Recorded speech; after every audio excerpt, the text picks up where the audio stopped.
Tonight on The ReidOut. Here's the promise I make to you and the American people. The first bill that I will send to the Congress will be to codify Roe v. Wade. And when Congress passes it, I'll sign it in January, 50 years after Roe was first decided the law of the land. The Republican spin is that voters only care about inflation. But what does the massive early voting tell us about reproductive rights as a motivating factor in this election? Plus, the dramatic debate moments from last night in Ohio, Utah, and Georgia as Democrats hold Republicans accountable for Trump's big lie. And the scourge of dark money in our elections and why Republicans are fighting so hard to prevent the exposure of their wealthy dark money donors. We begin tonight with President Biden's message to young voters. Biden is seeking to call up. I want you to remember that the final say does not rest in the court now. It does not rest with extremist Republicans in Congress. And finally say about your right to choose that it rests with you. And if you do your part and vote, Democratic leaders in Congress, I promise you, will do our part. Biden is seeking to call up an army of young voters for a simple reason. Because when younger Americans vote in large numbers, Democrats do well. Voters aged 18 to 29 played a key role in the 2020 election, with 50% of them turning out. And that's just half. It was a stunning 11-point increase from 2016 and the highest rate of young voter participation in any election since the voting age was lowered to 18 in 1971. Now, unfortunately, young voters tend to be dismissed by pollsters because they don't fit the model of who would actually turn out, the likely voters. But lately, we've been getting a lot of those polls or snapshots or attitudes coming our way. And sometimes it is a little bit hard to make sense of them all. Take, for example, polls from Fox News and the New York Times and Siena College, all taken during about the same time. Well, the exact same time, but saying opposite things. Now, if you look at Fox News, Democrats have a 3-point advantage on the generic congressional ballot. If you look at the New York Times and Siena College poll, Republicans have a 4-point advantage. And if you look at the most recent Morning Consult poll, Democrats, 3-point advantage. Now, one of these things is not like the other. All we can say for sure, with all those numbers just coming at us, is that things are close, very close. But what you have to remember is that these polls aren't the answer. They aren't telling you what will happen. They are a snapshot of what could happen based on the way a representative slice of people said during a given 3 or 4 day period. You know what we do not need to speculate about? The voting that is already underway. 2022 is already on track to be a record-breaking midterm election. Just look at Georgia, where early voting started yesterday.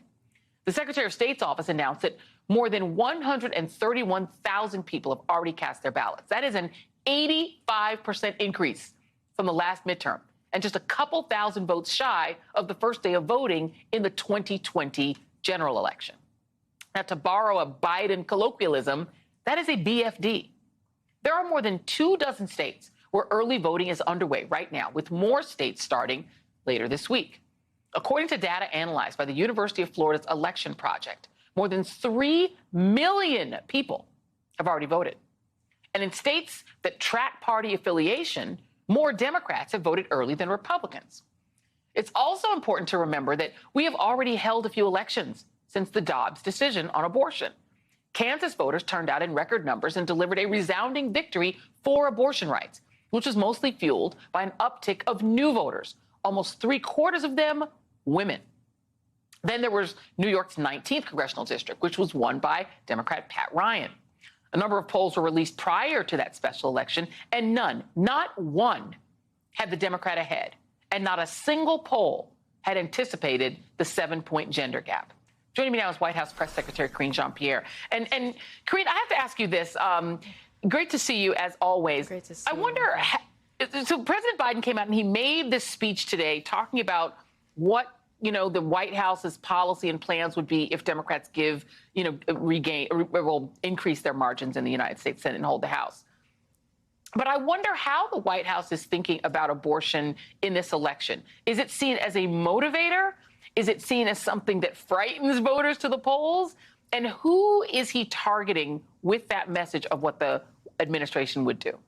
So Joy, thank you so much for having me. It's always a joy to be to be joining you in the evening. But I want to be really careful because of the Hatch Act. I can't speak to elections. I can't speak to politics from here, especially standing in front of the White House. But what I will say is, and the president's been very clear. You heard him to speak directly to the American people. You've heard him say pretty much the same message every time he has talked about this issue, which is Americans need to make their voices heard. We know this, Joy, that majority of Americans did not disagreed with SCOTUS decision, unconscionable decision to take away Roe. And so we have seen that in polling after polling after polling. The president has been very clear, in order to restore that right, in order to make sure that we codify Roe, people have to get out there, and he's asking for Americans to give him a Congress to make sure that we protect women's health. And that you've heard from him over and over again when he talks about protecting women's health care, protecting reproductive rights, and you'll continue to hear that from him. It's so weird when, like, a White House official cares about the Hatch Act. Like, we had 4 years where nobody actually cared about that. So it's just like, it didn't even work in my brain. I'm like, she cares about the Hatch Act. Like, who are these people? We do. We care. We care. Unlike the last administration, we do care about the Hatch Act here. It's refreshing and weird. Let me ask you this about the you and I both know, and you've worked on campaigns, my friend. We worked on the same one. You at a much higher level than me. Democrats are always freaking out. Like, Democrats, it's what they do, right? Democrats' thing is to freak out. I wonder, inside the White House, because y'all are Democrats, what is the level of pessimism versus optimism about the way not getting into Hatch Act issues, but how optimistic or pessimistic is the administration and is the president when it comes to this election? So first of all, everyone's role is big on a campaign, Joy. So just want to make sure that I make that very, very clear. Everyone's important in that regard. Look, what the president is trying to do is trying to send a very clear message to the American people that there are critical choices in front of them. There is so much at stake right now.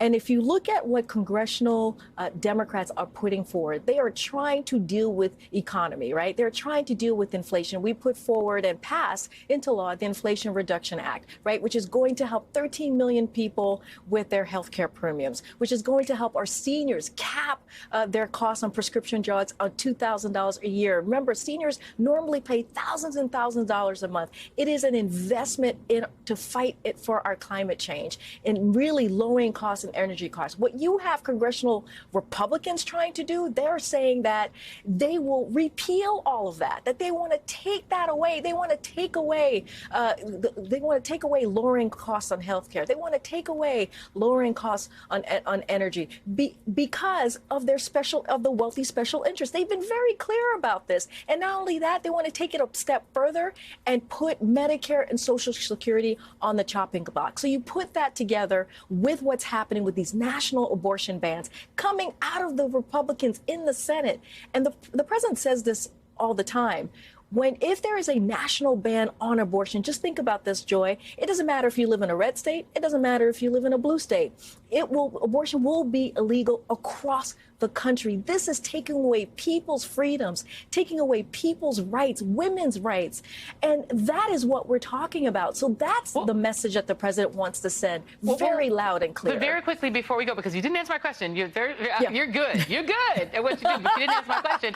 Optimistic or pessimistic? Really quickly. We got to have optimism. We have to have optimism. We do. We have to know that there is going to be a better day and that we are doing the work that every day for the American people to make their lives better. So we have to be optimistic. The White House Press Secretary, the great Karine Jean-Pierre, thank you very much. Appreciate it. Thank you so much, Joy.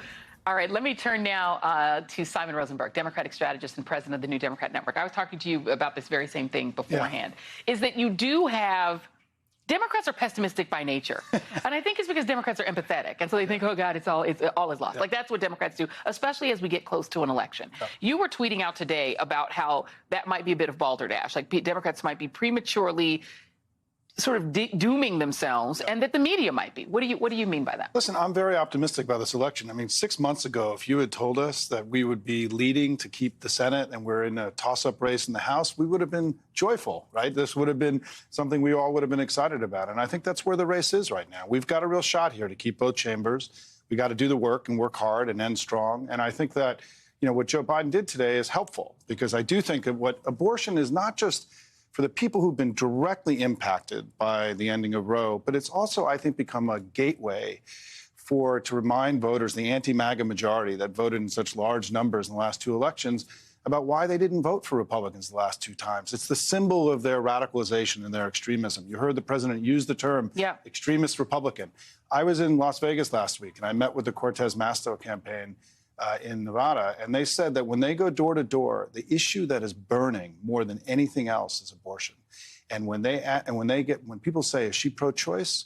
If she's pro-choice, they say, I'm for her, the door shuts, it's over, go on and go with other people. So we've got to both, though, I think in our closing, to indict the Republicans for being extremists and continue to make the case for how we've made the country better. We can do both.